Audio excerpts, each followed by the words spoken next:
Grabar en este equipo. Ahí está. Bueno, vamos a seguir con la clase que no habíamos podido terminar en la jornada anterior. Vamos a trabajar el suicidio, un texto muy importante de Durkheim, ¿no? Para terminar con este autor. El texto de El suicidio no hay que, digamos, permite muchas lecturas, pero no sería un texto para trabajar el suicidio como fenómeno actual, sino que digamos, sirve, pero no es el objetivo que nosotros estamos trabajando al utilizarlo. Es un texto muy importante para explicar para terminar de explicar la teoría sociológica de Durkheim, ¿no? Es un libro que tiene una serie de implicancias cuando fue escrito a fines del siglo XIX en relación a lo que es la metodología de investigación sociológica, la metodología que reúne conjuntos de datos empíricos y que permite hacer inferencias. De todos modos, es también un libro que tiene mucho impacto teórico porque rompe con cuestiones que eran más bien intuitivas, ¿no? En relación al suicidio como un acto puramente individual, y él, digamos, en ese estudio puede demostrar que en realidad es un hecho social también, ¿no? El suicidio es un hecho social y que se enmarca también en las corrientes sociales. Eh, lo que tiene de importante este trabajo es que permite ver la relación individuo-sociedad en la teoría de Durkheim y también utiliza, digamos, dos conceptos que son fundamentales también para entender la teoría de Durkheim. Durkheim, digamos, Steiner, un sociólogo que hace un estudio sobre Durkheim, dice que en el núcleo de la teoría de Durkheim está el concepto de socialización, es decir, cómo la sociedad eh, conforma y constituye al individuo. Y en el suicidio, precisamente, lo que hay es una acción, digamos, de la sociedad, pero de una manera que no permite retener al individuo en la sociedad. Es decir, que en el acto del suicidio, el individuo corta el vínculo, de alguna manera, corta el vínculo con la sociedad. De alguna manera se rompe una unión, digamos, que está implícita y que se da de muchas maneras, ¿no? Según el tipo de sociedad y según cómo se haya conformado ese individuo. Pero ahí hay un acto de ruptura que él que la sociología, digamos, debe explicar. Eh, dice, la definición de suicidio es todo caso de muerte que resulta directo o indirectamente de un acto positivo o negativo llevado a cabo por la propia víctima, quien sabía que iba a producir ese resultado, ¿no? Esa es la definición que él da. Eh, digamos, en definitiva, el suicidio es el resultado de un proceso por el cual la sociedad forma al individuo, o sea, es parte del proceso de socialización, y dice este autor, al poner fin a sus días, el individuo muestra que el grupo al que pertenece no tuvo la suficiente presencia ni fuerza para retenerlo en esta huida radical, o por el contrario, que estaba demasiado presente y el individuo no tuvo la suficiente fuerza para sustraerse de la influencia del grupo. Es decir, acá esto es importante porque este autor señala que en el suicidio está presente, digamos, en forma absoluta el peso de la sociedad o está totalmente ausente, digamos. O hay una presencia demasiado fuerte, digamos, de lo social, que anula la individualidad, o la individualidad es tan fuerte que no tiene ningún tipo de restricción y la lleva a la autodestrucción. Esa sería la idea. Entonces, el suicidio, digamos, en la teoría de Durkheim, para explicar, digamos, esta relación, digamos, que hay entre el individuo y la sociedad, él va a utilizar dos conceptos que van a marcar esta pertenencia, digamos, que no está equilibrada, sino que va a ser o una presencia demasiado fuerte y omnipresente de lo social, o una ausencia, digamos, de lo social y una primacía absoluta del deseo y de los impulsos sin restricción, digamos. Eso es lo que está presente en el suicidio. Entonces, la forma, digamos, de conceptualizar esa relación del individuo con la sociedad, por eso es tan importante, es la integración y la regulación. Es decir, que en la teoría del suicidio de Durkheim operan estos dos conceptos, ¿no? Y de esos dos conceptos va a salir la tipología, digamos, de los suicidios, ¿no? Que eso es lo que vamos a ver. Entonces, él va a hablar eh, de la integración, digamos, de la integración social, digamos, eh, partiendo, digamos, de las características, ¿no? Un grupo social se encuentra integrado, ¿m? Y obviamente hay individuos integrados en ella, en la medida en que hay una conciencia común, que se comparten sentimientos, creencias y prácticas, ¿no? Como en una sociedad religiosa. Ese sería el modelo, ¿no? Un sentimiento común, una creencia común y representaciones comunes, digamos, ¿no? Eso era muy, muy común si ustedes se acuerdan, cuando vimos el otro texto también fundamental de Durkheim, La división del trabajo, cuando él habla del tipo de solidaridad, que es el tipo de vínculo. La solidaridad mecánica es una unión por semejanza. ¿Y por qué? ¿Qué quiere decir eso? Y que todos son iguales, digamos, pero son iguales en su conformación, digamos, en sus representaciones, en su conciencia, sobre todo la conciencia. Y en definitiva, la división del trabajo social, la formación de funciones especializadas, es lo que introduce la diferencia. Y al introducirse la diferencia es lo que permite hablar de individuación. Es decir, que los individuos son producto de la sociedad y salen de la división del trabajo. Eh, entonces, la integración es cuando es más marcada cuando hay semejanza, digamos. Es decir, que las sociedades de solidaridad mecánica, las comunidades de solidaridad mecánica están más integradas. Entonces, ¿por qué? Porque tienen una conciencia común. Otro indicador, otra forma de marcar, digamos, la integración social es que hay una interacción, digamos, una interacción entre sí, digamos, entre los miembros, quiere decir. Por ejemplo, en la sociedad doméstica, ¿no? Que serían las familias, ¿no? Esa interacción cara a cara, eh, aunque no parezca, la interacción contiene a las personas, digamos, porque las personas no están solas. Ujú. Y después tiene que haber un sentimiento de compartir metas comunes, ¿no? Como en una sociedad política.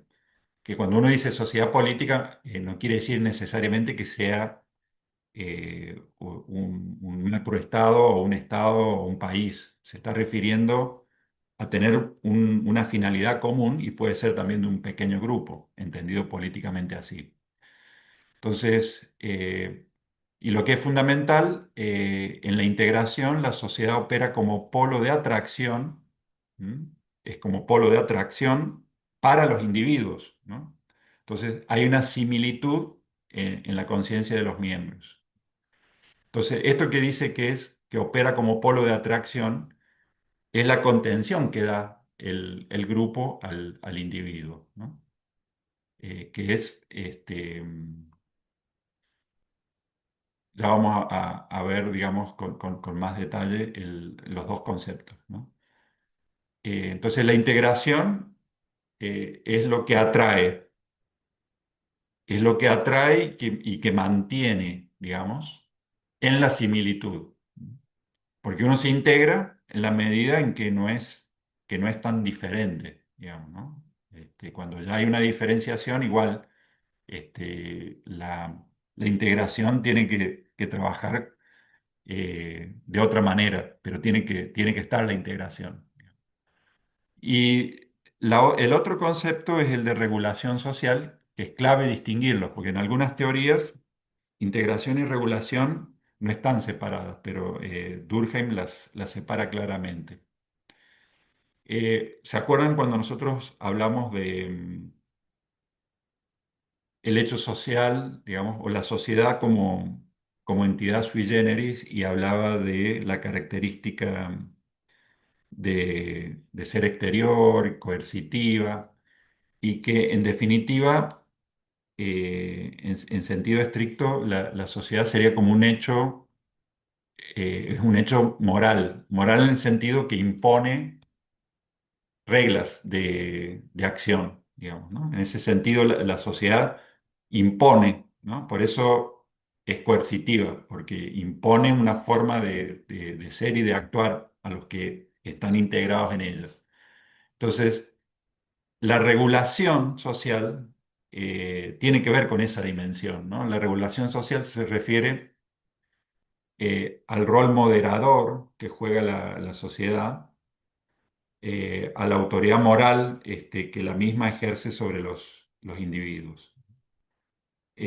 Acá después va diciendo que la regulación implica que la interacción entre los individuos se organiza en torno a una jerarquía social, ¿no? ¿Qué quiere decir esto? Que en la regulación social cada uno va conociendo su lugar, ¿no? Va conociendo su lugar en el conjunto. Entonces, aparece, por ejemplo, la autoridad de los padres, la autoridad del maestro, y la persona tiene que aceptar, digamos, que está ubicada en ese conjunto donde aparecen ciertas imposiciones que hay que aceptar eh, como forma, digamos, de ser parte también, digamos, de esa sociedad.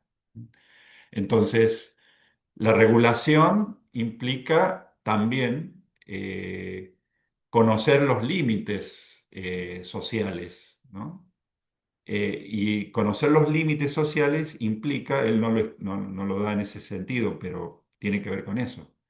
Tiene que ver con la autocontención. Implica, dice, moderación de las pasiones individuales, pero que debe ser justa y legítima. Claro, dice que debe ser justa y legítima porque es en el conjunto y va a haber personas que van a tener más autoridad que otras, pero esa mayor autoridad tiene que ser aceptada y no puede ser producto del miedo, ¿no? Dice Durkheim. Entonces, eh, digamos, y si comparamos la integración con la regulación, eh, la integración opera más como elemento de atracción y de contención.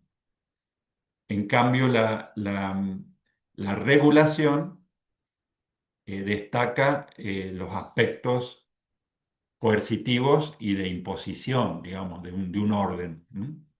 Ahora, ese orden no es algo difuso, sino que está materializado en la división del trabajo, está materializado en la conformación de una autoridad, está materializado en el respeto al otro. Entonces, bueno, cada uno tiene que tener su lugar. En la clase de ayer que daba el profesor que estaba hablando precisamente tenía que ver con Durkheim, hablaba de, por ejemplo, cosas que son que uno las tiene ya naturalizadas, pero que tienen que ver con cómo acciona la sociedad y tiene que ver con nuestra socialización. eh, esperar en una cola para pagar.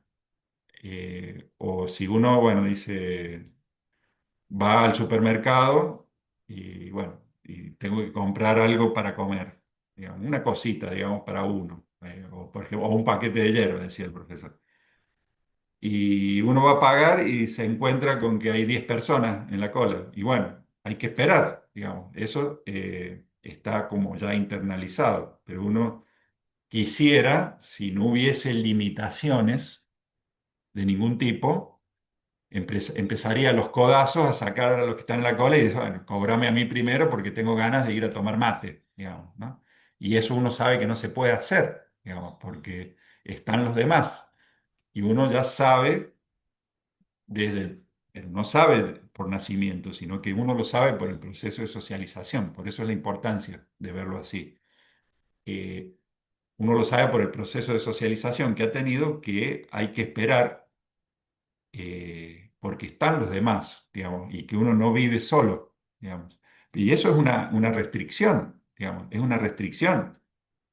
Eso es un elemento, digamos, de la coerción que ejerce la sociedad. Y uno sabe que si digamos, actúa desplazando a los demás, primero le va a faltar el respeto a las personas. Y segundo, bueno, van a llamar a la seguridad y va a haber problemas, digamos, por no respetar. O sea, ahí se va a hacer más fuerte, se va a hacer presente el elemento coercitivo. No solamente va a haber una sanción moral, y uno va a quedar como un maleducado, sino que hasta por ahí pueden llamar a la seguridad y lo van a poner en la calle, digamos, lo van a llevar así agarrado entre dos y lo van a llevar a la calle. Entonces, eso es el peso de la regulación. ¿Mm?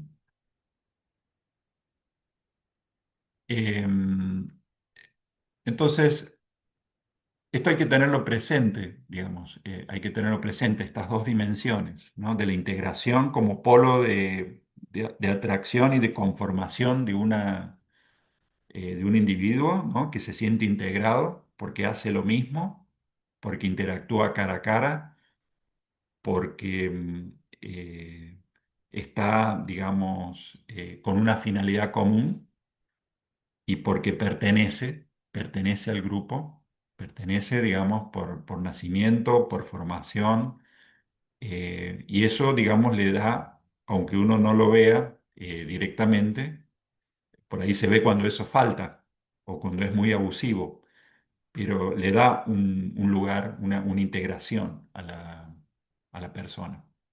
Y el otro, bueno, es la sanción, es el peso de la sanción, pero que está latente, está implícita la sanción, pero hace que cada uno guarde el lugar que le ha asignado la socialización.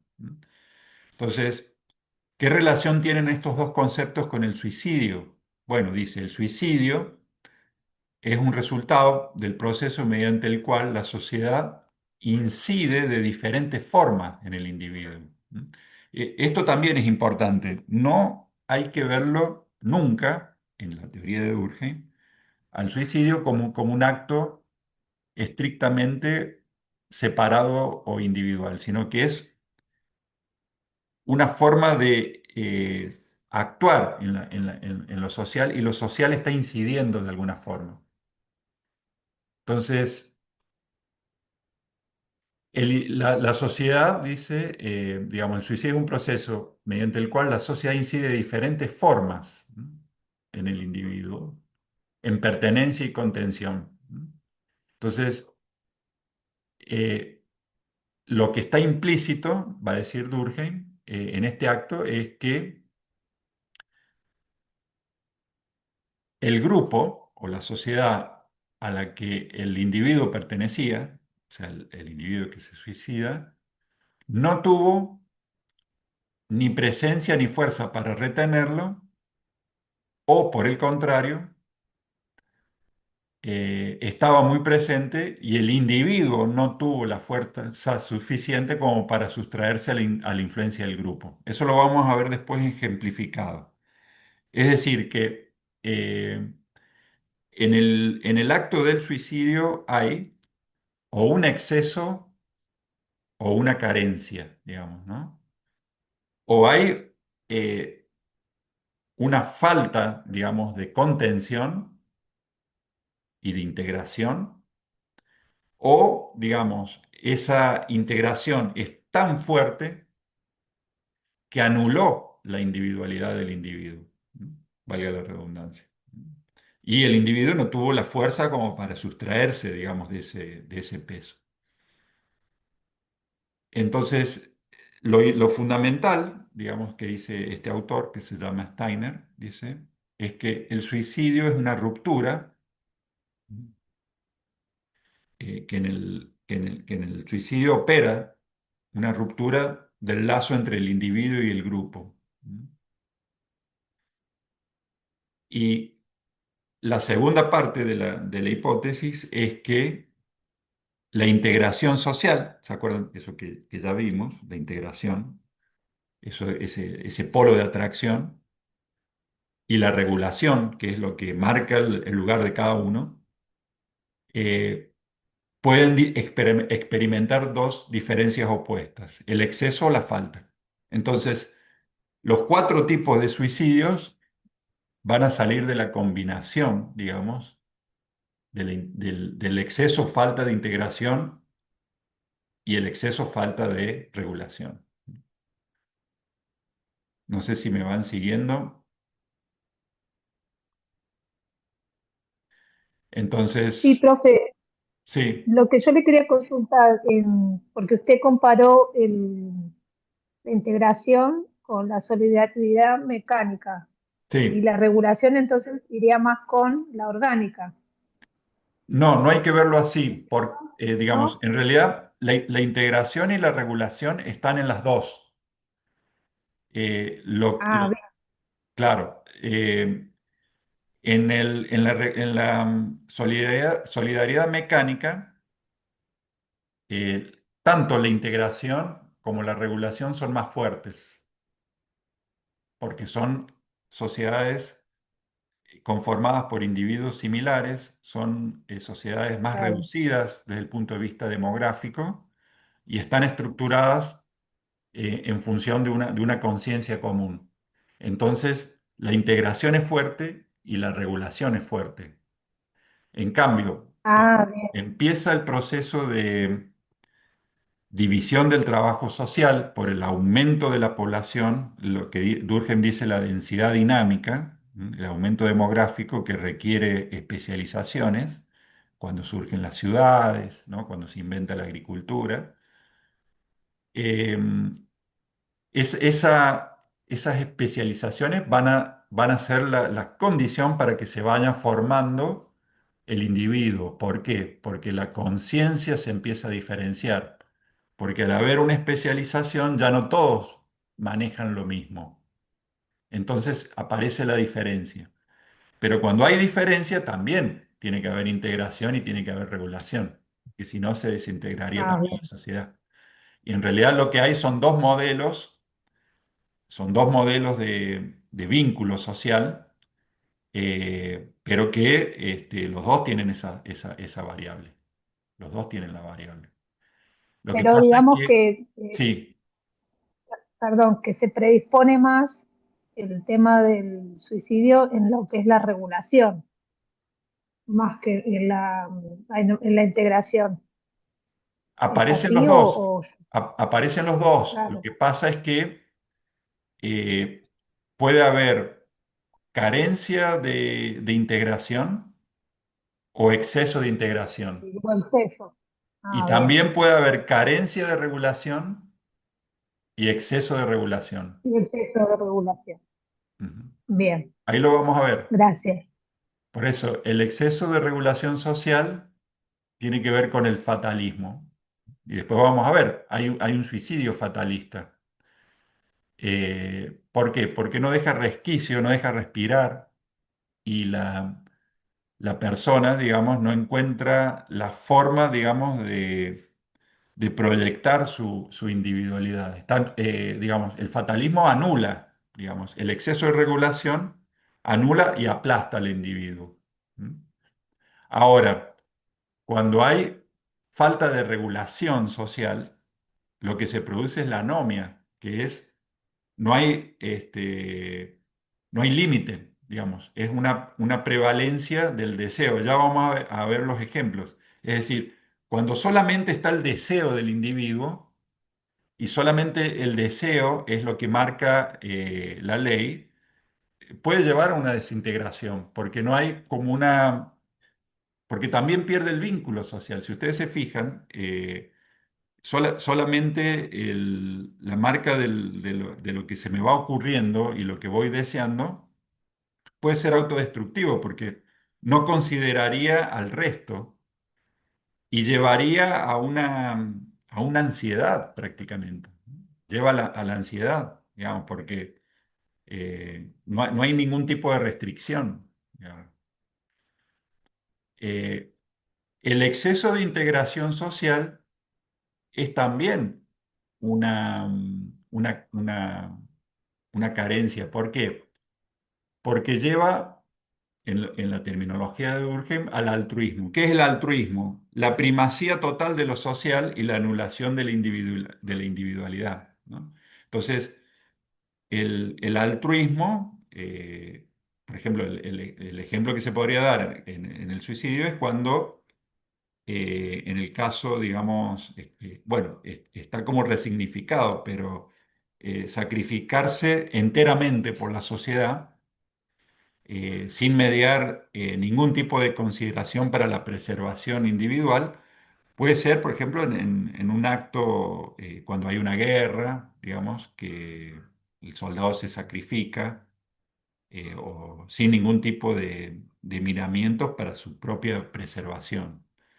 O, digamos, lo que sería la inmolación, digamos, en función eh, de la sociedad, ¿no? Pero bueno, ahí hay una anulación del individuo, digamos, porque si hay una conciencia, digamos, de sí, que no está totalmente anulada por el todo, bueno, puede haber un resquicio por donde la vida se preserve, pero ahí falta, entonces por eso se produce el- el suicidio. Y después la falta de integración social también implica una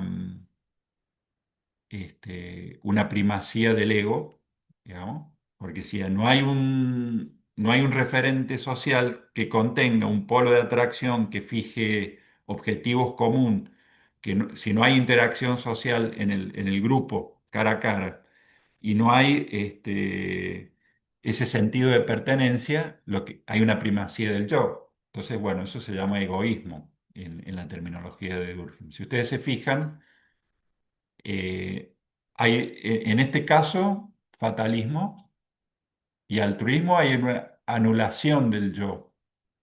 O sea, hay una primacía del grupo o de la regulación que oprime y destruye porque anula. Y en las otras dos, la falta de regulación y la falta de integración implica una primacía del yo. Primero es y los dos se manifiestan como un deseo, digamos, ¿no? Uno es un deseo que le da, lo pone como centro, entonces no hay referencia grupal, sino que es el yo por el yo y para el yo, digamos, para decirlo de alguna forma. Y en el otro, bueno, es el yo que no tiene regulación, entonces por eso es anomia, porque anomia quiere decir, la partícula A quiere decir que hay carencia, y nomia quiere decir ley. Anomia es, precisamente, etimológicamente quiere decir eso, que no hay regulación, digamos, que no hay imposición de tipo moral, no solamente legal, no hay imposición de tipo moral. Entonces, si no hay imposición, el yo queda librado. Y si no hay integración, acá también el yo queda librado. Entonces, digamos, esas son las condiciones donde opera el suicidio, ¿no? Falta de integración, exceso de integración, o falta de regulación, o exceso de regulación, ¿no? Entonces, la integración social débil lleva al suicidio egoísta. Dice, si el egoísmo es el estado en el que el yo individual se afirma excesivamente frente al yo social, y a expensas de este podemos darle el nombre de egoísta al tipo de suicidio que resulta de una individuación desmesurada. ¿Mm? Entonces, fíjense qué fuerte esta palabra, individuación desmesurada. Cuando, digamos, pues no hay referencia del grupal, eso es lo que está diciendo. ¿Y qué hace el grupo? Y bueno, el grupo contiene. Siempre el grupo contiene de alguna forma, porque el yo se ve en el reflejo del otro, digamos, ¿no? Entonces, eso también es una parte de la socialización, digamos, que nosotros tenemos. Cuando nosotros nos socializamos, aprendemos las referencias, digamos, para poder actuar socialmente y en definitiva nos hacemos humanos. Por eso permite entender muchos procesos de conformación, digamos, de la personalidad, esta conceptualización, y por defecto también permite comprender cuando eso falla, digamos. O sea, uno dice, bueno, está fallando este, eh, en el proceso precisamente de integración, ¿no? Y que lleva a una ruptura del vínculo. Entonces, hay una diferencia entre individualismo y egoísmo, ya que el egoísmo sería como una individuación avanzada, dice el autor. Avanzada o desmesurada o, digamos, sin un polo de contención, ¿no? Y después la integración social demasiado fuerte lleva al suicidio altruista, ¿no? Altruista es del otro, el alter es el otro, entonces pues, es el otro social, lo social sería. Entonces dice, así como el suicidio egoísta provenía de una individuación demasiado fuerte, el altruista proviene de una individuación débil. Ahora, cuando hay una individuación débil, también está implícito que la sociedad que está ejerciendo presión o integrando al individuo es fuerte, digamos, ¿no? Entonces, Durkheim situaba el suicidio altruista en las sociedades primitivas, entre comillas, serían las de solidaridad mecánica, debido a un estado de impersonalidad o altruismo que no se da en las modernas sociedades individualistas. En estas sociedades, un ejército es lo que más se relaciona con aquellas sociedades, grupo masivo y compacto, que encuadra al individuo y le impide moverse por su propia iniciativa. Claro, él lo que está diciendo acá es que la sociedad, lo que decíamos hace rato, la sociedad basada en la solidaridad mecánica es la que tiene más probabilidades de anular la poca individuación. ¿Por qué? Porque en esa sociedad la individuación, como no hay tanta división del trabajo, es mucho más débil. Entonces, pero en una sociedad moderna, lo más parecido a esas sociedades altamente integradas, donde cada uno tiene su lugar y donde hay una fuerte presión, bueno, habla de las sociedades organizadas como un ejército, ¿no? En donde eh, hay una asignación, digamos, muy precisa de lo que se debe hacer, una socialización intensiva para hacer lo que se tiene que hacer, etcétera, ¿no? Entonces, es todo como una institución cerrada, digamos, ¿no? Con códigos muy claros sobre qué es lo que se puede hacer y qué no. Entonces, eh, dice como grupo masivo y compacto que encuadra al individuo y le impide moverse por su propia iniciativa, ¿no? Obviamente, es un modelo, ¿no? Es un modelo. Bueno, ¿cómo sigue? Eh, suicidio y grupos sociales. Eh, Acá, bueno, es otra dimensión del estudio, ¿no? Pero como que empieza a ser operativas esas variables, digamos, de regulación y de integración. Entonces, él va a hacer un registro de distintos tipos de sociedades y grupos de pertenencia y va a encontrar que las tasas de suicidio son diferentes, pero lo va a explicar en función de estas dos variables, de integración y regulación. Entonces dice, sociedades religiosas, después de comparar las tasas de suicidio según las confesiones religiosas, encontró que los protestantes se suicidaban más que católicos y judíos. Entonces, ¿por qué? Y porque el protestantismo, como religión, eso lo vamos a ver después con Weber, ¿no? Como religión, ustedes saben que el protestantismo es como una división dentro del mismo cristianismo que tenía hasta ese momento, en el siglo XVI, eh, solamente, digamos, por lo menos en Europa Occidental había una diferencia estaba el catolicismo romano digamos, y más hacia Oriente estaba el cristianismo ortodoxo. Pero bueno, con la reforma protestante se divide el cristianismo occidental, ¿no? Y el protestantismo precisamente lo que hace es romper con las estructuras de poder del catolicismo y empieza a construir una relación, digamos, de poder, pero que es de base individual. ¿Por qué? Y porque empieza a hablar de la libre interpretación, digamos, la libre interpretación de la escritura, rompe con algunos sacramentos, pero precisamente con el orden sacerdotal, que era lo que le daba el poder a los sacerdotes, o sea, todo lo que era una estructura, y bueno, diferenció las comunidades. Y dejó, digamos, más solo al individuo frente a la divinidad, ¿no? Entonces ahí está la cuestión de la predestinación que generó angustia, eso lo vamos a ver después con Weber, y bueno, entonces se conformó en definitiva una religión más individualista. Entonces, y él ve tomado por el grupo de pertenencia a la comunidad religiosa, en el protestantismo es más alta la tasa de suicidio, ¿no? Y eso, bueno, es precisamente por un factor de integración, ¿no? Porque es más individualista como religión, el protestantismo. Después, por ejemplo, en las sociedades domésticas, ¿no? En las tipifica así.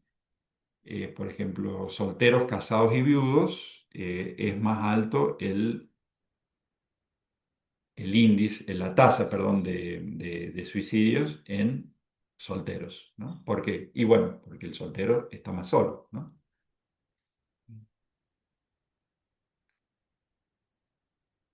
Eh, el suicidio anómico, acá dice, ¿no? Regulación social débil. Dice, cuando el dominio del grupo se debilita, la regulación se debilita. El individuo se encuentra frente a sus deseos y pasiones y esta ruptura del equilibrio puede llevar al suicidio anómico. ¿Mm? Es decir, este tipo de suicidio es por falta de regulación. ¿Mm? O sea, lo anómico es lo contrario este, a una regulación fuerte. ¿Mm? Entonces, la anomia se refiere, eso lo tendríamos que haber puesto antes, pero es por cómo está integrada el PowerPoint.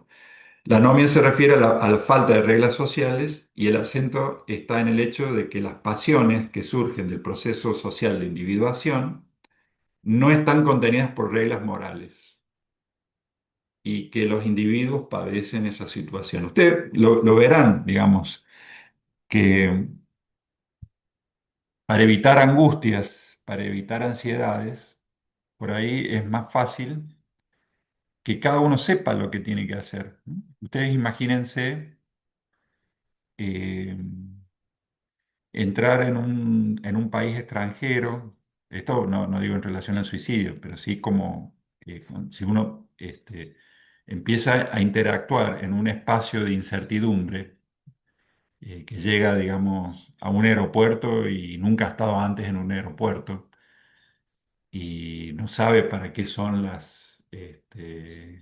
todas las divisiones que hay. Y bueno, eso genera cierta ansiedad, ¿no? En cambio, si uno ya sabe, estoy comparando, ¿no? Lo que sería como una forma, digamos, de estar en la sociedad, cuando uno sabe lo que tiene que hacer, porque sabe las reglas, es todo mucho más fluido, digamos, y no hay incertidumbre. Pero si, digamos, no hay reglas, uno queda, en cierta medida uno queda librado a sí mismo, ¿no? Y eso este, puede generar situaciones, digamos, de no saber qué hacer.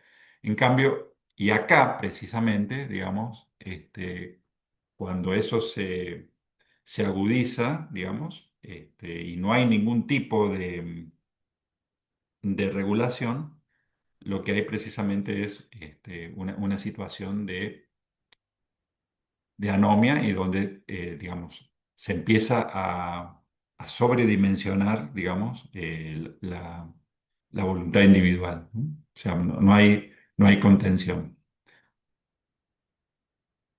Después, bueno, cuando hay regulación social excesiva, Durkheim habla del suicidio fatalista, ¿no?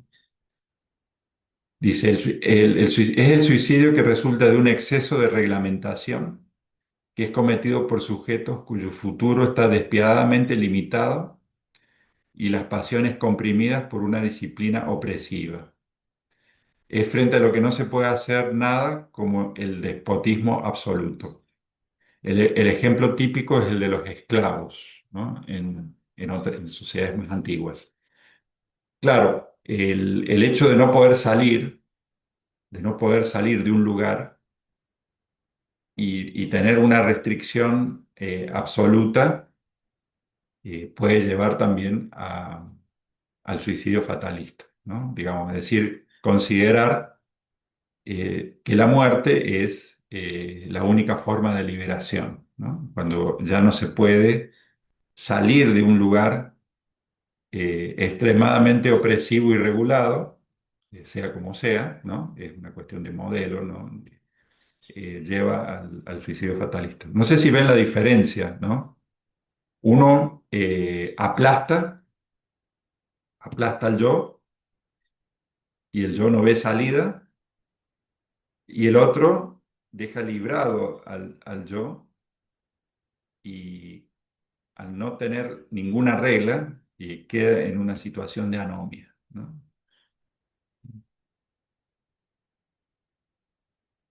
Bueno, no sé si queda claro. Por ahí podría haber alguna otra. Entonces, acá podríamos agregar, ¿no? El suicidio fatalista. Entonces, el exceso de regulación social lleva al suicidio fatalista. La falta de regulación social lleva al suicidio anómico. El exceso de integración lleva al suicidio altruista, ¿no? Puede ser el kamikaze, que se sacrifica a sí mismo por la sociedad en un acto bélico, ¿no?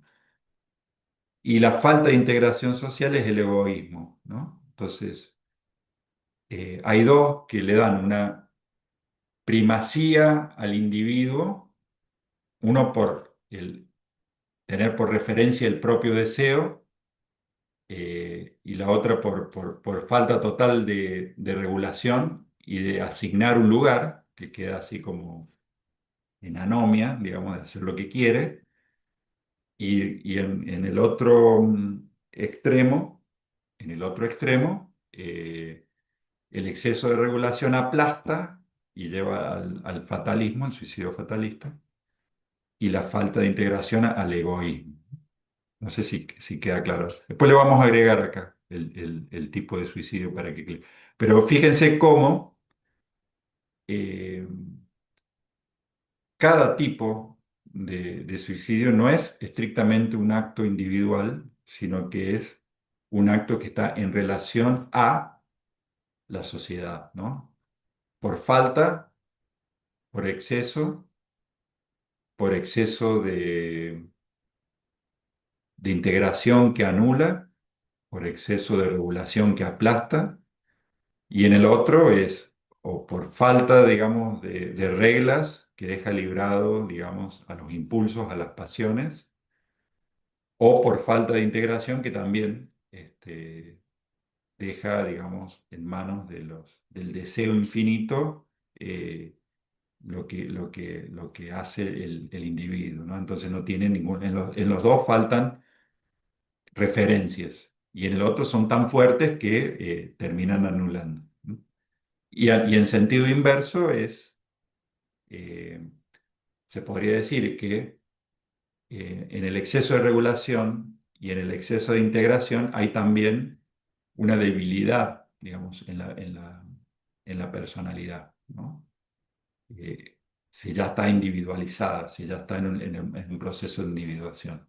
Entonces, por eso esta teoría es, digamos, un complemento, en Steiner, es un complemento muy importante de el texto, La división del trabajo social. Es decir, en la división del trabajo social se ven, y con esto cerramos, se ven los tipos de solidaridad y la forma en que emerge eh, teóricamente una individuación. Y la teoría del suicidio lo que hace es hacer una operatividad, digamos, de cómo el individuo está vinculado realmente, digamos, ¿no? Lo que pasa es que lo explica en relación al suicidio como momento extremo de ruptura, pero es importante ver cómo en ese caso de ruptura la sociedad ha operado sobre el individuo en su conformación, ¿no? Eso es lo importante, que hay un proceso de integración y un proceso de regulación. La falla, la falla por exceso o por carencia lleva a esa anomalía que sería el suicidio. Pero lo importante es ver el modelo teórico, digamos, el modelo teórico de socialización. ¿M? Una socialización integradora y reguladora, porque esa es la clave, integración y regulación. Bueno, esperemos que haya quedado. Vamos a ver acá entonces. Eh, no.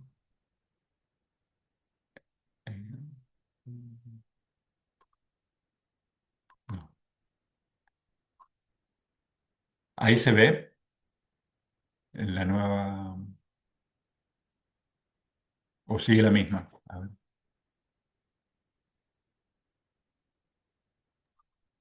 Sí, la misma, profe. Ah, bien, vamos a ver. Entonces vamos a hacer una cosa. Vamos a ver acá y vamos acá. Compartir. Compartir. Ahí sí, supongo que sí. ¿Se ve? Sí, sí, Bien. Bueno, este también es un sociólogo fundamental, fundamental en la teoría sociológica. También se lo considera uno de los fundadores y está, digamos, en la base de uno de los paradigmas de la sociología interpretativa, interpretativista o de la acción social. ¿M? Eh, También es un autor muy prolífico, digamos, una obra muy amplia, un escritor también muy profundo, un erudito, digamos, que fijó también ciertos lineamientos de la investigación. Obviamente, hay que hacer la misma aclaración que hicimos con Marx y con Durkheim, ¿no? Son formadores del campo sociológico, no son egresados de las carreras de sociología que no estaban conformadas todavía, sino que ellos contribuyeron al desarrollo. Y este hombre tenía una formación en el derecho, ¿no? En el derecho y en la economía, ¿no? sabía mucho de economía. Y bueno, digamos, lo tendríamos que situar en un contexto, nacido en Alemania, 1864 y muere en 1920. Y bueno, está situado en un país central que había ascendido, digamos, Alemania había ascendido al poder mundial precisamente en ese periodo, digamos, cuando él hacía poco que había nacido, se produjo la unificación de Alemania como Estado y entró a jugar, digamos, ya en las disputas del poder mundial. Había tenido un desarrollo muy económico, muy acelerado, un país que se había industrializado y donde era precisamente también uno de los lugares del desarrollo del capitalismo mundial, ¿no? Junto con, bueno, al comienzo había estado Inglaterra, Francia también, Estados Unidos, y bueno, era uno de los centros del capitalismo y de la innovación tecnológica a nivel mundial, ¿no? Lo que era la química, también en la organización industrial, y era, digamos, pues, que también se trasladaba al poder militar, digamos, en una potencia militar. Y también era muy importante el modelo del sistema educativo, ¿no? Que se empezó a copiar, digamos, en otras partes del mundo, ¿no? Un sistema de educación muy desarrollado, ¿no? Para ya con prácticamente la totalidad de la población alfabetizada y un sistema universitario también muy desarrollado y integrado con la investigación en ciencia y tecnología, ¿no? Entonces, ese es, digamos, es el lugar donde él escribe, ¿no? Uno de los centros del mundo. Eh, bueno, él estaba vinculado socialmente, digamos, a la élite política de Alemania. El padre era político. eh, Y bueno, él pudo observar desde chico, él había sido diputado, el padre, pudo observar desde chico toda la cuestión, digamos, del manejo de las reuniones políticas y esos ambientes, digamos, de vínculos del poder. Su madre era muy religiosa, era una practicante religiosa, y bueno, eso también fue una influencia importante en su vida, el tema de la religión. Y su obra, digamos, muy vasta, en parte compilada después de su muerte, se podría dividir en seis grandes temas, ¿no? Tiene mucha producción sobre el desarrollo de la economía, de la historia económica, ¿no? Por eso él discute con Marx en algunas cuestiones. El desarrollo de las instituciones económicas, ¿no? Él tiene escritos sobre el capitalismo, la formación del capitalismo, el tema de la formación de los bancos, la bolsa, ¿no? El tema de la economía en la Edad Media, también el tema de las ciudades, la economía monetaria, ¿no? Tenía mucho conocimiento de esas cuestiones. Después hay investigaciones sociales empíricas. ¿Qué quiere decir esto? Bueno, que hizo trabajos puntuales que implicaban recolección de datos, ¿no? Sobre el campesinado, sobre el sistema de propiedad. Tiene trabajos sobre también las zonas del este de Alemania, que algunas estaban, digamos, lo que después iba a ser el estado de Polonia, ¿no? Que en ese momento una parte estaba ocupada por Prusia, ¿no? La otra parte por Rusia. Entonces, bueno, sobre la situación del campesinado polaco, el campesinado alemán. Entonces, esas son las investigaciones empíricas, sociales. Después, bueno, también tiene textos sobre metodología de las ciencias sociales, ¿no? El tema el tipo de dónde ubicar las ciencias sociales. Él está, bueno, en las corrientes filosóficas alemanas que habían distinguido ciencias de la naturaleza, ciencias de la cultura, ¿no? Él estaría, ¿no? En el plano Él va a ubicar a la sociología como una ciencia de la cultura. Después, bueno, es muy importante la sociología de la religión, ¿no? Empezó, digamos, terminó haciendo como un estudio comparativo de las religiones mundiales, la relación que la religión tiene con la economía, eso también es muy importante.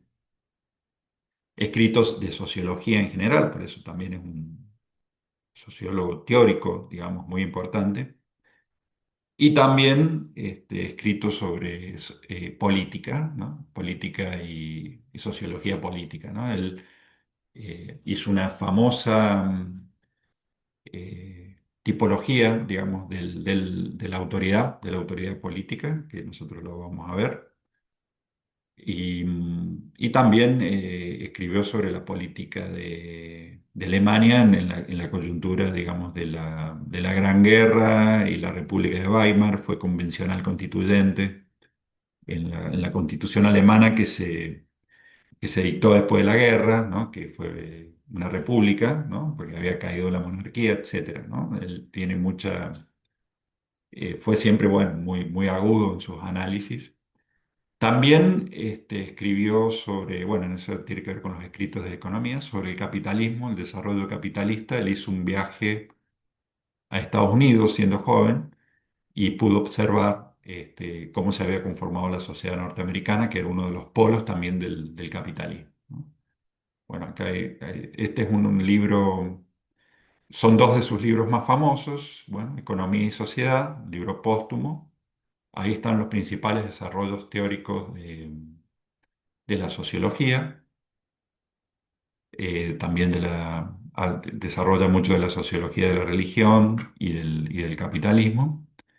Y después, bueno, este libro sí lo publicó, se llama La ética protestante y el espíritu del capitalismo, también es un libro muy famoso en la historia de la sociología, porque él estableció un vínculo entre la religión protestante o la práctica del protestantismo y el desarrollo del capitalismo como fuerza social, ¿no? Entonces, ve la relación que hay entre ciertas prácticas ligadas a la religión, ¿no? Que inciden en las prácticas económicas, ¿no? Entonces ahí rompe también un poco con la visión que tenía Marx.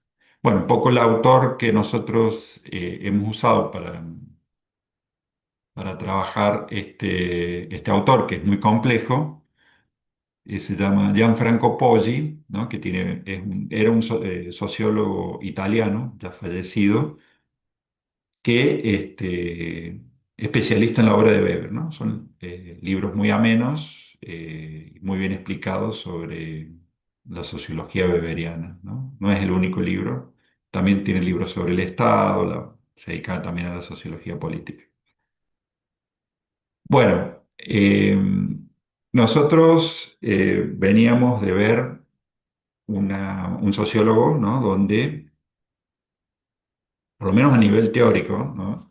El caso de Durkheim, habíamos dicho que tenía una visión de la sociedad o una teoría sociológica donde hay una primacía de lo social por sobre el individuo. ¿Se acuerdan que vimos ese modelo holístico de Durkheim, donde habla que recién lo mencionamos, ¿no? La división del trabajo social, donde está la solidaridad mecánica y se pasa a la solidaridad orgánica, y en ese pasaje implica la especialización, se produce la individuación, ¿no?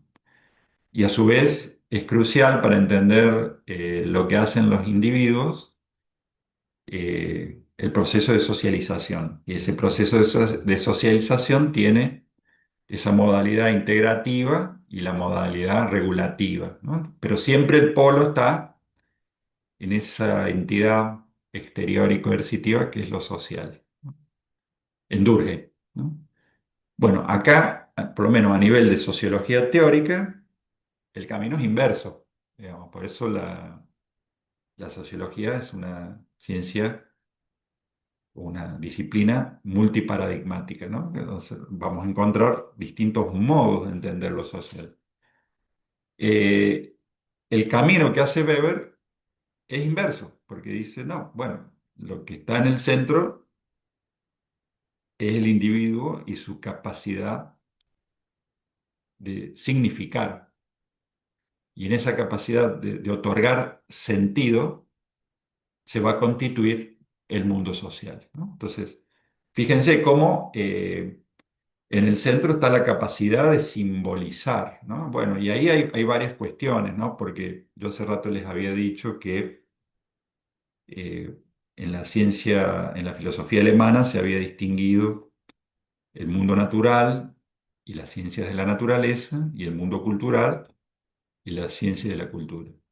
¿Qué es lo que distingue naturaleza-cultura? Lo que distingue es el símbolo, digamos, ¿no? El símbolo es lo que distingue. Entonces, en lo natural no hay simbolización y en lo cultural, en lo humano, hay simbolización. Y lo específico humano es precisamente la capacidad de otorgar sentido.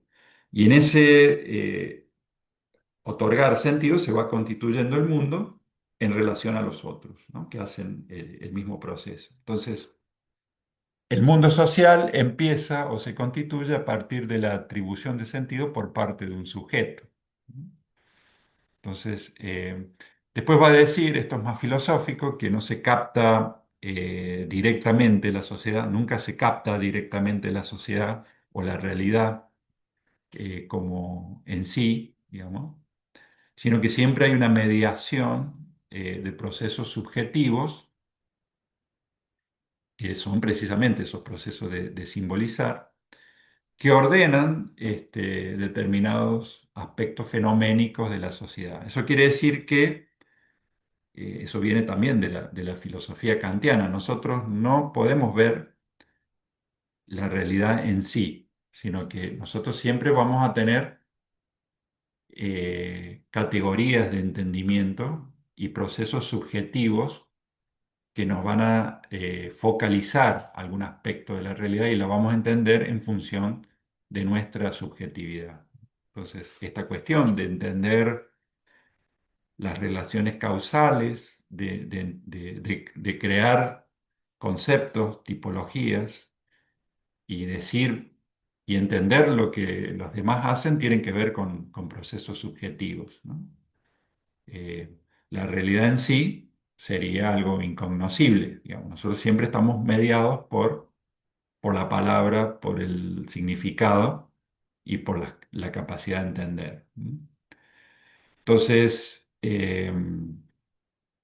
entonces dice, bueno, para que el ser humano pueda relacionarse y obrar prácticamente y cognitivamente en la realidad, dice, debe ordenar la misma revistiéndola de sentido y significado. Es decir, que todo lo que nosotros vemos, tiene que ver con sentidos atribuidos, ¿no? Por ejemplo, el hecho de que haya una autoridad política, el hecho de que haya una autoridad religiosa, o que haya una religión conformada, que haya, en el caso del catolicismo, ¿no? Una cabeza que es el Papa, después los sacerdotes, eh, el clero, digamos, con todos esos símbolos, digamos, y todos esos atributos se van constituyendo a partir del sentido que se le otorga a cada elemento, ¿no?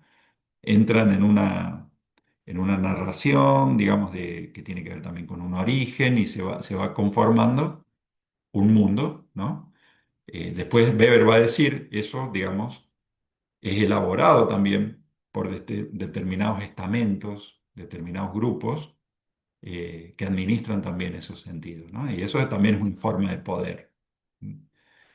Entonces, la realidad no posee para Weber significados intrínsecos, sino que compete a las personas qué aspectos de ellas son centrales y otros marginales. ¿No? Entonces, eso tiene que ver con el sentido que se le otorga, ¿no? Eh, entonces, por eso, él va a decir, hay momentos históricos, hay sociedades, o dentro de una sociedad va a haber determinados grupos que le van a dar un sentido a la religión y otros que son de otra religión le van a dar otros o no le van a dar ningún sentido a la religión, porque no va a tener no van a, no, la visión del mundo de determinadas personas está basado en otros conceptos, en otras categorías, en otra atribución de sentido y la religión tradicional no va a entrar digamos, en ese sentido. Entonces, bueno, hay personas que dicen, bueno, yo me baso en lo que dice la ciencia, ¿no? Yo me baso en lo que dice la física, yo me baso en lo que dice la biología.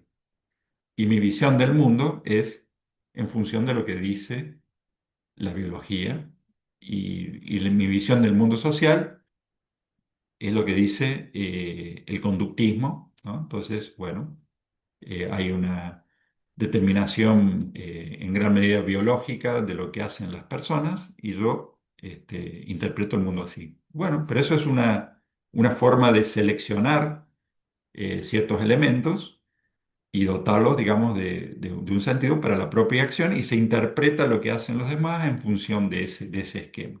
Obviamente, no todos tienen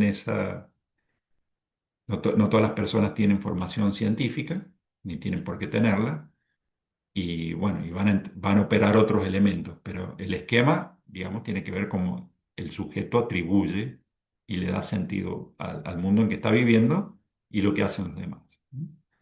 Entonces, las personas inscriben significados sobre la realidad, pero se ilusionan, y esto es más filosófico, ¿no? Se ilusionan en leer dichos significados en la realidad. Entonces, ¿qué quiere decir esto? Que la primacía está en el sujeto, es decir, se atribuye el sentido, pero no quiere decir eso que todo tenga un significado intrínseco, digamos, ¿no? Sino que nosotros lo atribuimos. Le está dando una primacía al sujeto esa interpretación. Entonces, nosotros leemos, no lo dice así, pero es como que nosotros leemos también en función de nuestro propio esquema, digamos, nuestro propio esquema de interpretación, que a su vez, obviamente, tiene que ver con el lugar que ocupamos y con nuestra historia. Eso también lo tiene claro Weber, ¿no? Bueno, de todo esa importancia, digamos, de la conformación de los sentidos y de la atribución de sentidos y de cómo el mundo se conforma a partir de eso, la sociología como ciencia, bueno, propiamente sería una sociología comprensiva, ¿no? Porque está situada en el universo de los significados que son culturales. ¿No? ¿Se acuerdan eso que dijimos, ¿no? No es una ciencia de la naturaleza, digamos, ni opera, digamos. Fíjense, ahí también hay otra diferencia con Durkheim, ¿no? Él dice, bueno, ¿cómo opera la sociología? La sociología debe tratar el hecho social como cosas, decía Durkheim. Es decir, la debe tratar empíricamente, digamos, ¿no? De decir, bueno, esto es separado, aislado, y bueno, ¿por qué? Porque Durkheim tenía el modelo de la ciencia natural, digamos, no estaba diciendo que las sociedades fueran naturales, ¿no? Porque él habla del hecho social como una sociedad sui generis, que no que no es naturaleza, no es naturaleza biológica. De hecho, cuando se acuerdan, no sé si lo dijimos, pero él decía, bueno, sí, comer es un hecho biológico, pero qué comes y con quién comes y el modo que comes es un hecho social, digamos, ¿no? O sea, la alimentación, obviamente el alimento te nutre y todos los animales se tienen que nutrir, digamos, el ser humano también, pero cómo se hace ya pasa a ser un hecho social. Eh, pero bueno, Durkheim decía tratar el hecho social como cosa. Y Durkheim y Marx va a decir, y Weber va a decir, no, bueno, eh, la sociología es comprensiva, es decir, es una ciencia a la que le compete la comprensión interpretativa de la acción social y lleva desde ahí a la explicación causal de sus cursos y consecuencias, pero debe captar el sentido, digamos, ¿no? El sentido de lo que hace, de lo que se hace, eh, porque ahí está el núcleo, digamos, de lo social. Entonces, la tarea del análisis sociológico implica la interpretación de la acción en términos de su significado subjetivo. Entonces, el sentido, digamos, de la religión o de las religiones es precisamente, bueno, tienen como un conjunto de sentidos, no se puede agotar en una sola explicación, pero en una religión hay una cosmovisión, hay una conformación, digamos, de una serie de explicaciones sobre el mundo y lo que se tiene que hacer es entender la intencionalidad de las acciones de quienes están en esas estructuras, digamos, de poder religioso. Lo mismo a nivel político, digamos. Son tipos de acción que están tipificadas en función, digamos, de sistemas de creencias, de atribuciones de sentidos, etcétera, ¿no? Entonces, el análisis sociológico es la interpretación de la acción en términos de su sentido, significado subjetivo, ¿no? Entonces, el sentido mentado, ¿no? Y ese sentido, digamos, es lo que va, esa trama, digamos, de sentidos en el conjunto de relaciones es lo que va conformando lo social.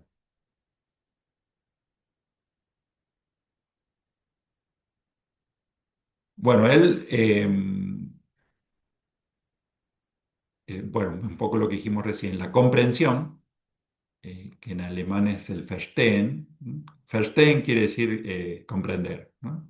Podemos usar el término castellano, que se traduce así como comprensión, ¿no?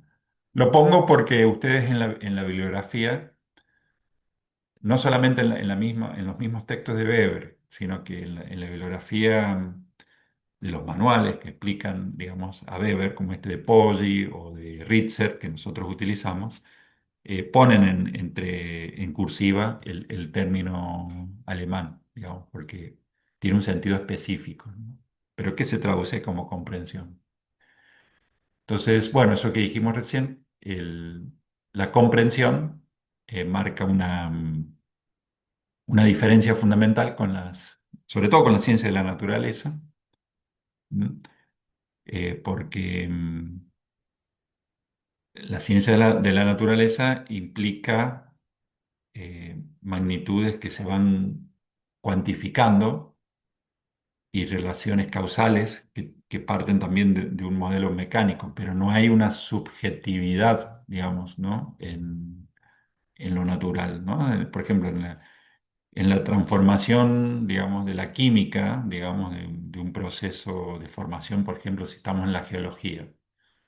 La geología utiliza mucho la química, digamos, ¿por qué? Porque analiza hace una tipología que se basa en la química, digamos, de cómo están conformadas las rocas y, y la clasificación también, digamos, que tiene que ver con la conformación, pero no hay ninguna subjetividad allí, ¿no? No estamos hablando de subjetividad, de lo mismo, bueno, habría que ver con los mamíferos superiores, ¿no? Si hablamos de primates o de algunos mamíferos que son más cercanos a los humanos. Pero, por ejemplo, cuando estamos en el plano de la biología, obviamente en todo lo que es la botánica, no hay sentidos, digamos, no hay comprensión, sino que hay clasificaciones, se estudia la genética, todo lo que ustedes quieran, pero no hay. En la zoología, bueno, tendría que ser los que están más cercanos a la humanidad, pero lo que ha diferenciado precisamente a la humanidad del resto es la capacidad de significar, ¿no? El uso del lenguaje, que a su vez depende obviamente de- de la capacidad cerebral, y así ha evolucionado la humanidad, pero digamos, no es un dato menor, digamos, ¿no? Que en el centro, digamos, de la comprensión, digamos, de lo social de estos autores, de este paradigma, está la capacidad de significar y el lenguaje. Entonces, como elemento metodológico, fíjense cómo está, bueno, la comprensión, eso es fundamental, porque la comprensión lo que denota es desentrañar el sentido, digamos. ¿Qué quiere decir desentrañar un sentido? Decir, bueno, ¿por qué hace o para qué hace esta persona lo que está haciendo? digamos, ¿no? Obviamente estamos en un plano de conciencia y de racionalidad. Y ahí, bueno, después se puede complicar un poco, pero estamos en el plano de la conciencia y de cierta racionalidad, digamos. Por eso se habla de una subjetividad que se puede interpretar y desentrañar, ¿no? Porque hay un sentido, pero no siempre es consciente, ¿no? Eh, Después va a haber otros conceptos que van a dar cuenta de lo que se hace y no se es plenamente consciente, ¿no? En la psicología, bueno, se usa hace muchísimo tiempo, a partir de Freud, todo lo que es el tema del subconsciente, el inconsciente. Pero bueno, hay otros autores que van a hablar de hábitos, como Bourdieu, digamos. Entonces ahí no todo es consciente, pero acá estamos en el plano de la conciencia, ¿no? La conciencia y sobre todo la conciencia racional, pero que es obviamente un parámetro y un ordenador, por lo menos en lo que era la cultura occidental, ¿no? En ese momento que escribe Weber, es homologada como el parámetro, digamos, prácticamente de la humanidad, ¿no? Porque son estos tres autores están en el periodo de apogeo de Europa, digamos, pero que no iba a durar mucho tiempo más. Pero bueno, ellos lo veían así. Entonces, otro elemento de la metodología de Weber, además de la comprensión, y no se olviden que él le llama a su sociología y al paradigma sociología comprensiva, son los tipos ideales, ¿no? Los tipos ideales son modelos construidos, mejor dicho, conceptos construidos, a partir de la reunión de distintos elementos empíricos, pero que hacen a la inteligibilidad de lo social. Eh, no puede haber un registro particular de todo, sino que lo que hace el tipo ideal es precisamente ordenar y permitir, primero, una clasificación, digamos, de fenómenos y también va a permitir la comparación, ¿no?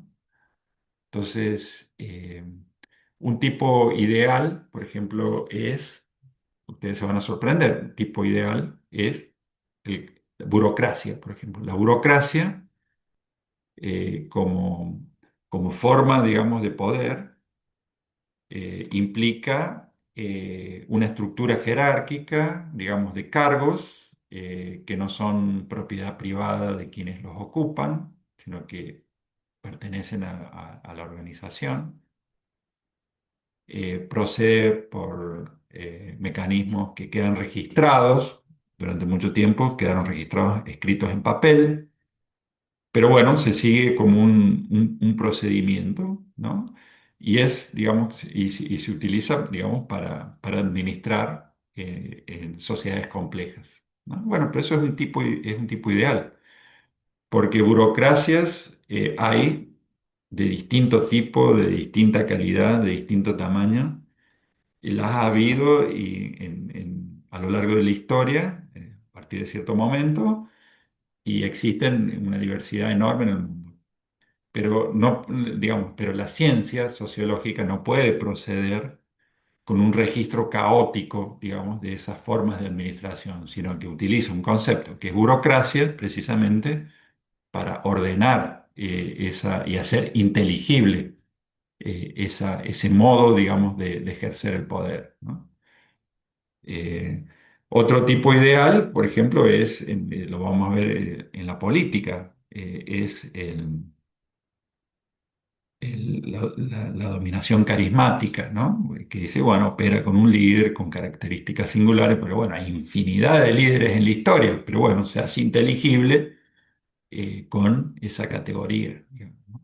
Tipo ideal. Entonces, los tipos ideales son conceptos construidos por la ciencia social a partir de su interés y orientación teórica para aprender, y esto es lo clave, los rasgos esenciales de los fenómenos sociales. Es decir, de esa multiplicidad de fenómenos, por ejemplo, si estamos hablando, por ejemplo, formas de piedad religiosa o digamos, o de las formas de- de religiosidad individual. Bueno, digamos, puede tener variaciones en el Islam, en el cristianismo, en el judaísmo, pero bueno, con un concepto se unifica, digamos, y se hace inteligible. Eh, entonces, la idea es de esa multiplicidad de elementos que pueden aparecer, tomar los rasgos esenciales, y al tomar lo esencial y agruparlo se hace inteligible, ¿no? Eh, digamos, esto también, dice, se opone a la excesiva singularidad de la visión de la historiografía alemana. Claro, acá está también, y esto tiene un punto de conexión con Durkheim. Durkheim, ¿se acuerdan que nosotros dijimos que en las reglas del método sociológico, él decía, bueno, apuntaba a separar, a diferenciar y a legitimar también a la sociología de la psicología, por eso dice externo y coercitivo, y no el fenómeno interno que sería de la psicología. Y al tratar empíricamente lo social como cosa, se estaba diferenciando de la metafísica, que era especulativa, digamos, de la filosofía metafísica, ¿no? Entonces decir, no, tiene que tener un procedimiento empírico. Bueno, acá lo que está haciendo Weber es diferenciar la sociología de la historia tal como se practicaba en ese momento en Alemania, que era, porque también había una contraposición. ¿Yo se acuerdan que les dije que había una contraposición entre las ciencias naturales y la ciencia de la cultura? Bueno, había también otra distinción de las ciencias que se centraban en la particularidad o las ciencias que tendían a establecer leyes. Entonces, había ciencias ideográficas, las ideográficas son las que se basan en la singularidad, ¿no? Entonces, la típica sería la historia. Y las nomotéticas serían las que establecen leyes, ¿no? Entonces, la sociología no establece leyes, ni en Weber ni en Durkheim, pero se sale, digamos, de el registro estricto del caso, digamos, y tiene que teorizar. Esa sería la diferencia. ¿No? Entonces, por eso conforman hay una aproximación empírica a partir de rasgos esenciales seleccionados que permiten hacer visibles e inteligibles el fenómeno social en cuestión, ¿no? Entonces, el tipo ideal es un artefacto que simplifica el fenómeno estudiado para poder ser comparado, ¿no? Y de hecho, Weber compara eh, continuamente, ¿no? Cuando hablaba de las formas religiosas, la palabra que no me salía ahora me acordé es ascetismo, ¿no?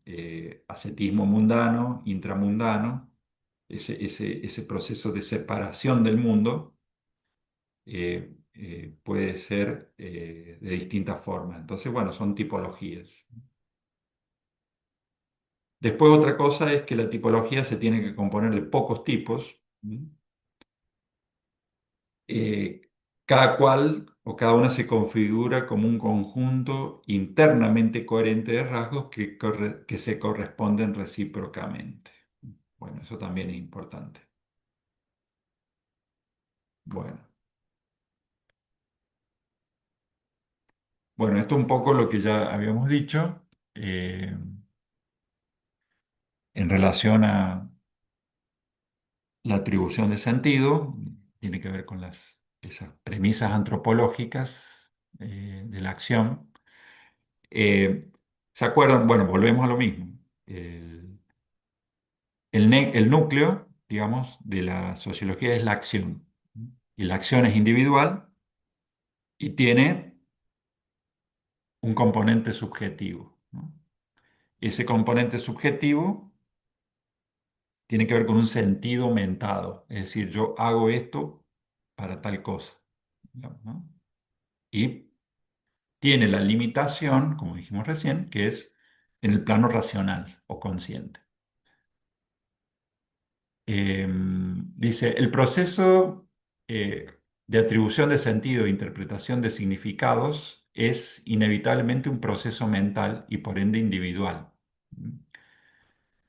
El entendimiento científico de los sucesos específicamente humanos no puede hacerse sino en términos individuales que conducen al hacer de individuos singulares. Eso se llama individualismo metodológico.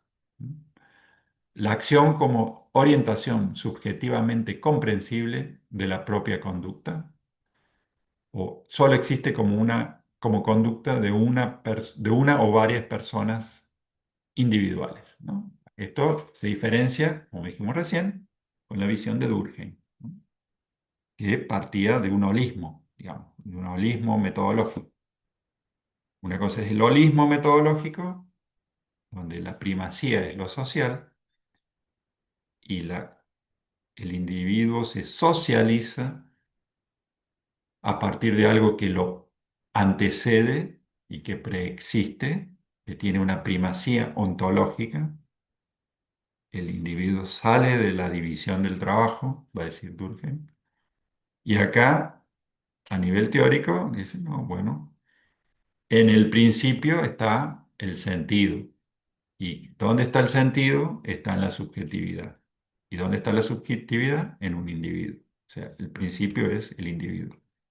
Eso no quiere decir que Weber, en su desarrollo de su obra sociológica, eh, no trabaje macroestructuras sociales que anteceden a los individuos, claramente, ¿no? Cuando él habla, por ejemplo, él habla del capitalismo, él habla de las religiones mundiales, él habla de la relación entre las religiones mundiales y el capitalismo o las formas económicas.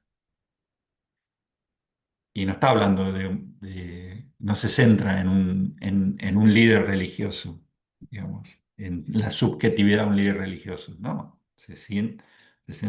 construye tipologías que dan sentido de macroestructuras, ¿no? Por eso los autores, digamos, y esto es una cuestión personal que yo les digo, si a ustedes les interesa eh, comprender más, digamos, no solamente la sociología, sino hay que leer a los autores, porque uno puede decir, bueno, sí, Weber, individualismo metodológico, pero cuando uno lee a Weber, encuentra otras cosas, ¿no? No es tan así, digamos, no quiere decir que sea una contradicción, porque esto está lógicamente fundado, pero es más que eso, digamos. Entonces, hay mucha riqueza y nosotros, bueno, simplificamos, ¿no? Eso es lo que quería digamos, aclarar. Entonces, el entendimiento debe abordar los procesos mentales mediante los cuales los individuos interpretan las circunstancias, las necesidades, oportunidades y amenazas que la realidad comporta para ellos. ¿Qué quiere decir esto? Es interesante lo que dice.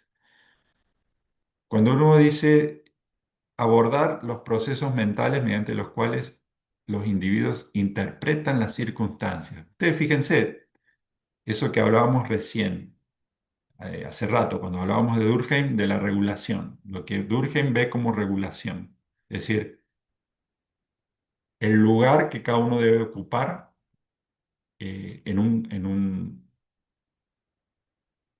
conjunto social, digamos, que puede ser en un momento. Eso que hablábamos, ¿se acuerdan de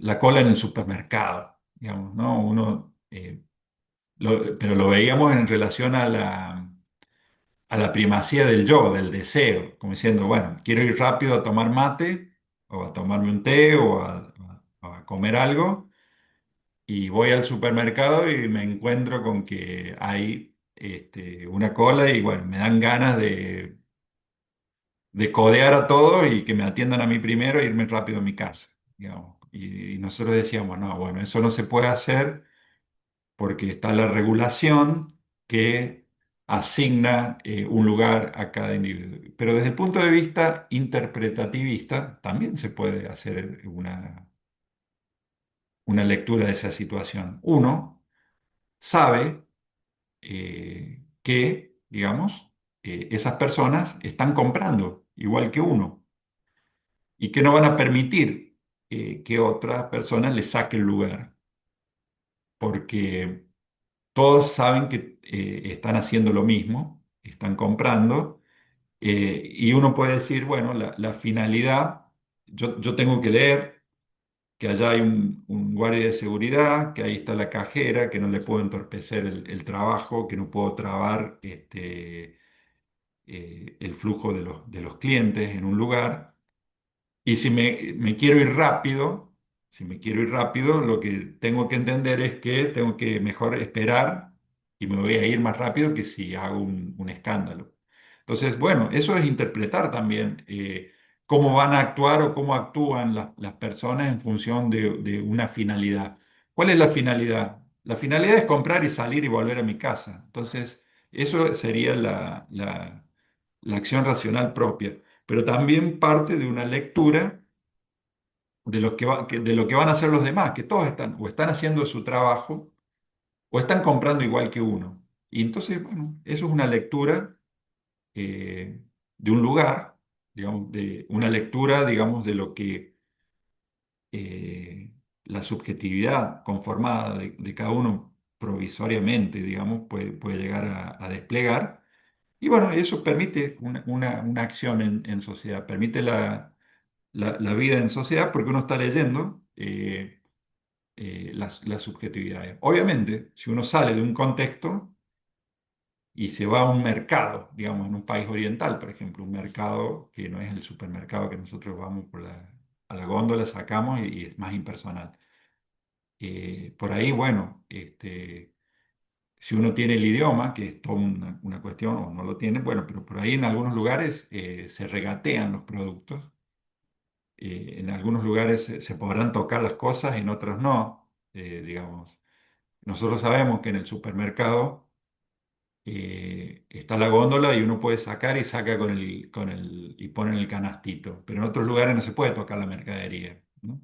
Entonces, bueno, eso es leer, eso es interpretar y uno puede saber, digamos, si está infringiendo, digamos, un código, ¿no? Uno puede decir, bueno, la regulación, cada uno en su lugar, como decía Durkheim. Pero bueno, hay códigos, uno está leyendo códigos. ¿Y qué es leer un código sino interpretar un sentido? Entonces, el momento, volvemos a Poggi y hablando sobre Weber, el momento molecular de la realidad histórico-social estudiada por esta sociología es la acción, ¿no? ¿Qué es la acción? Un comportamiento individual específicamente humano en cuanto dotado de sentido o de significado, cargado de valencias subjetivas y orientado a procesos interpretativos. Entonces, nosotros, cuando vemos una persona, nosotros vemos una parada de colectivo, vemos un colectivo que está arrancando lentamente y vemos una persona que corre y que le hace señas con la mano al chofer, interpretamos que esa persona corre porque no quiere perder el colectivo. Y suponemos que el chofer, si ya no va muy rápido, si no terminó de arrancar, probablemente frene. O tal vez, si no frena, es porque tiene un protocolo de no frenar una vez que se ha arrancado para no generar la posibilidad que una persona se acerque al colectivo en movimiento, digamos, ¿no? Pero eso es interpretar una acción, digamos. ¿Por qué corre esa persona? Nos preguntamos. Porque quiere tomar el colectivo. No corre, no está corriendo para ganar una carrera. No, se está apurando para no perder el colectivo. Lo mismo, digamos, si nosotros qué sé yo, entramos en una biblioteca y vemos gente leyendo, suponemos que, bueno, o están preparando un examen, o están ganando tiempo, o están en un periodo de ocio, no lo sé. Cada vez se usan menos para eso las bibliotecas, pero por darles un ejemplo. Y así infinidad de situaciones, ¿no? Entonces, lo que estamos observando es la acción, ¿no? Ahora, esa acción, bueno, es una acción aleatoria, digamos, en un contexto, digamos, de la vida de una ciudad, pero bueno, una vez que se van tipificando, uno puede encontrar ámbitos de acción y bueno, va a entrar en la economía, en la religión, en la política y también va a encontrar que lo que encuentra son acciones, ¿no? En esta sociología. Entonces, la acción social es una acción en donde el sentido mentado por un sujeto o sujetos está referido a la acción de otros, ¿no? Orientándose por esta en su desarrollo. Claro, esto también es otro componente, ¿no? La acción social no es una acción en sí, digamos, aunque en algunos casos también es social porque tiene ese origen, ¿no? Cuando nosotros estamos usando el lenguaje, para nosotros mismos también estamos en relación, indirectamente estamos en relación con otros, ¿no? Porque estamos con algo que también es del conjunto. Eso sería más relacionado con Durkheim que con Weber, pero es así también. Eh, esa acción del colectivo, obviamente, no es no es en el vacío. Esa persona se está dirigiendo a otra persona, se está dirigiendo al chofer, le están mandando una señal al chofer. Este, y a veces, bueno, ya están tipificadas, pero sí implica, digamos, que hay una relación con otros, ¿no? Entonces, por eso también es social, ¿no? Por eso es social en el sentido que es relación a otro, digamos, en relación con otro. Bueno, hemos hablado de la acción. Ahora hay distintos tipos de acción para ver, ¿no? Ustedes se van a tener que acostumbrar, si entran a leer a Weber, se nos está terminando el tiempo, es que él, digamos, opera metodológicamente estableciendo tipologías, ¿no? Entonces, él va a decir que de qué modos, se va a preguntar, de qué modos actúan los seres humanos. Actuar viene de acción y de actor. ¿En cuántas formas fundamentales y diferentes puede un individuo orientar su accionar en diferentes circunstancias? Bueno, él establece cuatro tipos de acción. Fíjense que él no tiene como una aproximación a lo que sería una acción rutinaria, repetitiva, que después va a ser mejor conceptualizada con otros conceptos, ¿no? Que no entraría tanto en el plano de lo consciente y de lo racional, que está en el centro. Ustedes fíjense cómo en toda la sociología weberiana, y eso lo vamos a ver cuando veamos la sociología de la modernidad, hay un centro en la racionalidad, ¿no? La racionalidad, la racionalización, que él no lo ve como ligado, como en las filosofías de la Ilustración, ligado al progreso, sino es más pesimista, pero hay como un núcleo, digamos, civilizatorio que gira en torno a la razón, ¿no? Entonces, pero eso también es muy del occidente moderno, digamos, es del occidente moderno y no es aplicable a todo el mundo. Entonces, él, cuando hace la tipología de las acciones, va a decir, eh, hay cuatro tipos. Dice, el primero dice que es la forma en que se ha hecho en el pasado y que merece repetirse, que se denomina acción tradicional. Bueno, esto es más complejo, ¿no? Porque dice, eh, está probado por la experiencia que funciona, entonces, bueno, es conveniente repetirla, ¿no? Y después él va, inclusive va a hablar de, cuando hable de la tipología de la dominación política, va a decir, bueno, hay un tipo de dominación política que es la dominación tradicional. Eh, Después dice, acá también se separa de lo racional, pero no le da mucha importancia. Dice, bueno, a partir de sentimientos irreflexivos y emociones, y él le llama acción afectiva. él en el estudio no se centra en ese tipo de acción, ¿no? De las emociones, ¿no? Porque él está centrado precisamente en la racionalidad, no en lo emocional. Y después hay eh, dos tipos de acción y va a decir, hay una que es cuando el actor se pregunta qué alternativas o medios tiene entre las que permitan cumplir el objetivo fijado o para la finalidad asignada y él la denomina acción racionalmente instrumental, ¿m? O acción racional este, conforme a fines, ¿m? Eso lo vamos a agregar, es racionalidad instrumental o racionalidad conforme a fines, ¿m? Es decir, es actúo en función de el objetivo o la finalidad que quiero lograr.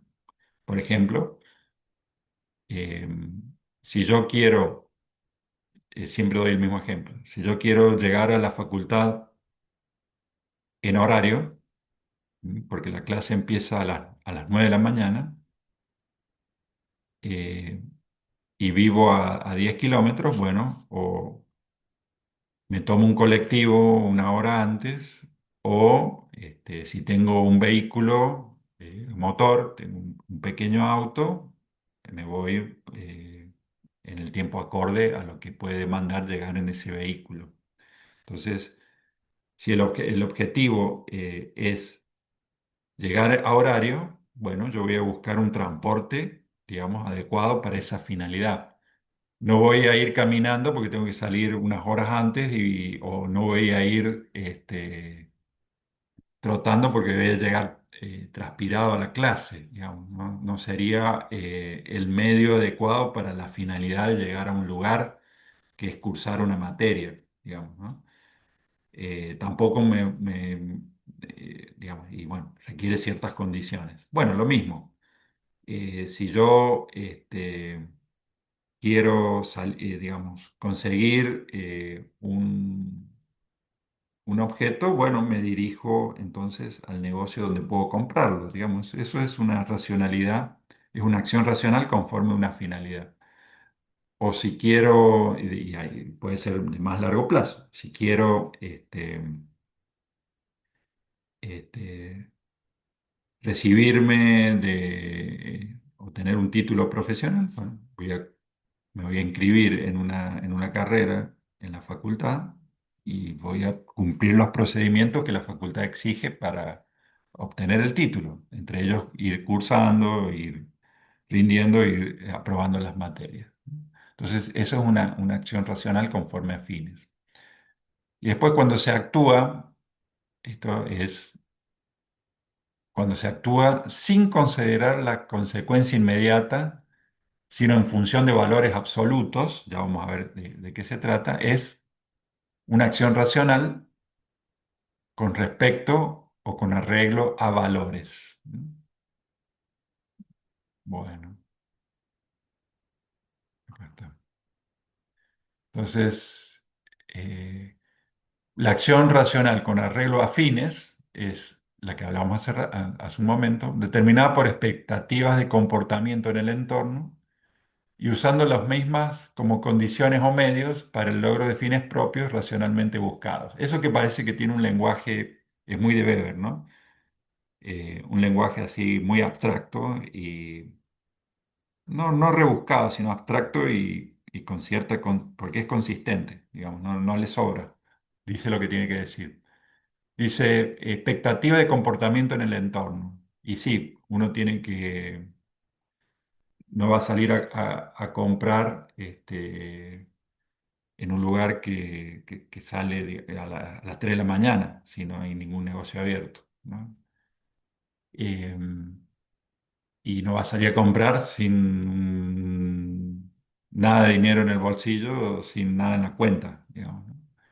Entonces, bueno, si uno va a comprar, va a ir en el horario y con el monto, digamos, disponible para poder acceder a lo que se quiere comprar, ¿no?